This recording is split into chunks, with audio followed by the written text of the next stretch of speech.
Nola lanerako prestatuko zaituen lanbide heziketak. Gustuko dudan ikasteko, lanbide heziketara jo behar dut. Elitzateke hobe unibertsitatean?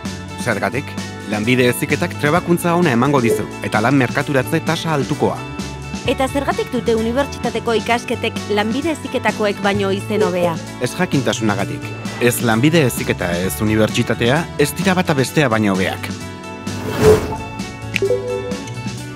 Zer eskaintzen dute lanbide heziketako ikasketek? Nolakoak dira?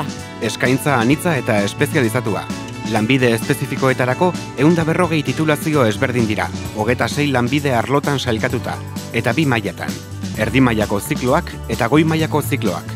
Zenbat ikasturte dira eta non ikasi dezaket? Teknikari zein goi teknikari titulua normalean 2 ikasturtetan eskuratzen da. Euskadin zentro askotan eskaintzen da lanbide heziketa, batzuetan DBH eta batxilergoarekin batera.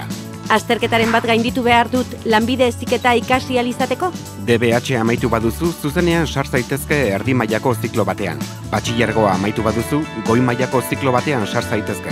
Bestela, sarbide proba burutu beharko duzu. Lan egingo dut ikasten dudan bitartean? Bai, heziketa ziklo guztiek trebakuntza enpresan izeneko derrigorrezko ikasgaia dute. Erasmus Plus Europear programari esker gainera, praktikak atzerrian egina ahal izango dituzu. Behin ziklo bat amaituta ziur lan aurkituko dudala? Lanbide heziketak enpleagarritasun handia du Euskadin, bataz beste 160%koa. Lanbide heziketa amaitu ondoren unibertsitatera joan naiteke? Goi mailako lanbide heziketako ziklo bat amaitu baduzu, unibertsitatean sar zaitezke. Beraz? Lanbide heziketak lan merkatuan sartzeko aukera handiko trebakuntza emango dizu. Lanbide heziketako eta unibertsitateko ikasketak desberdinak eta osagarriak dira. Erdi eta goi mailako zikloak 2 ikasturtekoak dira, trebakuntza teorikoa eta praktikoa uztartuz.